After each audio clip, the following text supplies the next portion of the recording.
I wanted to tell the council about a bill that's plowing through the Senate that's going to affect us. It's S19, Making Opportunities for Broadband Investment and Limiting Excessive and Needless Obstacles to Wireless Act.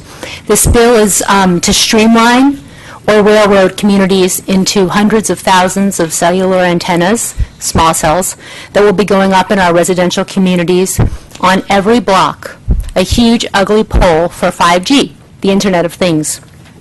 This bill is being bundled and may pass by unanimous consent through the Senate tomorrow. If it's not put on hold, it may have happened today, and I actually didn't have time to check. Then it needs to go through the House, and the title is Limiting Excessive and Needless Obstacles. These obstacles they are talking about are communities like Greenbelt that wants to be a part of the decision-making process about what goes on in our right-of-way. And if it passes, the telecommunications industry will be able to bypass city codes and build these small cells. I'm pro-technology. I believe in fiber optic to the home, to all homes, internet for all people. But I think that we're being sold a bill of goods that we don't want and never asked for, 5G. There needs to be public input before this is rolled out nationwide. First, I'd like to point out the unwarranted surveillance that it poses.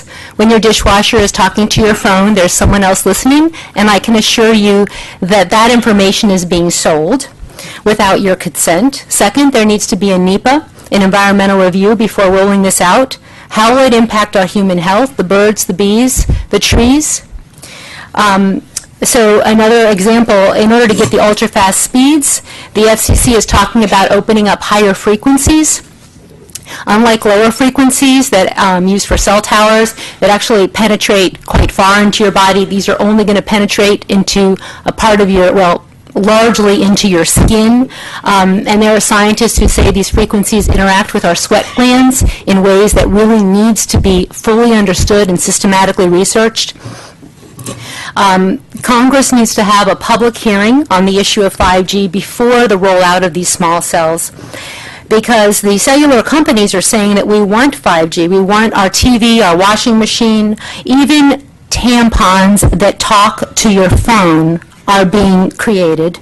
And this is insanity. I mean, I don't think we need it. I don't know that we want it. But I don't think we need to build these things to have everything communicate without us having a say in it. So I think we should move into the 21st century responsibly and thoughtfully, and I'm asking that the council and actually everyone listening consider looking into this issue and contacting your senators and House and speaking to it, just like communities actually all across Maryland have done, like Montgomery County. You can go online and see what they're doing as well. So Ms. Squirrella, I can tell you we've been following this, the issues surrounding small cell towers for the past year or so, and we've actually been following that bill, which would preempt municipal authority to have this one.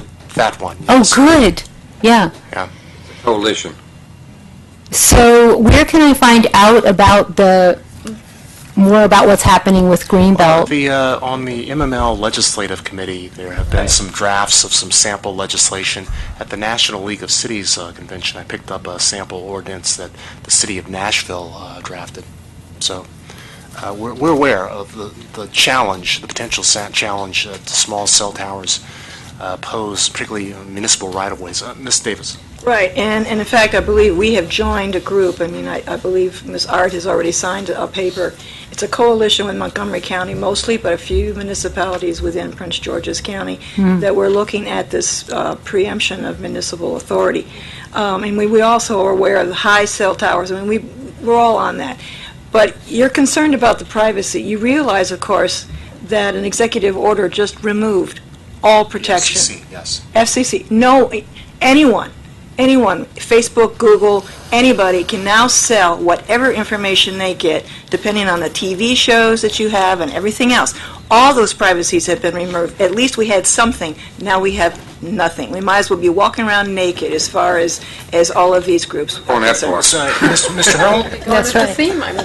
One of the things that has been pointed out, and retrospectively, I have worked, at the FCC, and one of the things that I did look into was, and it's been brought up by other members of the council, primarily the Mayor Pro Tem, about the fact that the proposed cell tower that's going to be in place for Eleanor Roosevelt High School, that would be a new cell tower, where it really belies common sense, at least as I see it, is that there already is an existing cell tower. Why don't these companies, take advantage, and the commission rules allow and actually encourage companies like Milestone and so forth to work in a cooperative fashion, something that's mutually beneficial, can reduce their costs, they can still fulfill their objective and so forth. And yet, instead, what we end up seeing are more and more cell towers, and I think it's all unnecessary. These are not the large cell towers. These are the block-by-block small Well, towers. you have those as well. No, that's what she's talking about. This is just this bill that I'm talking about, though, if it passes by unanimous consent and then goes through the House, it's Right. going to further erode what's already eroded. So it's why we're hoping that people will, stop, and we need a hearing. We need there to be a hearing to discuss all this, because what you're saying makes sense. We should be coordinating better with everything instead of just popping these up everywhere, and then these small cells are just another example of what I think is true insanity. So, thank you. And that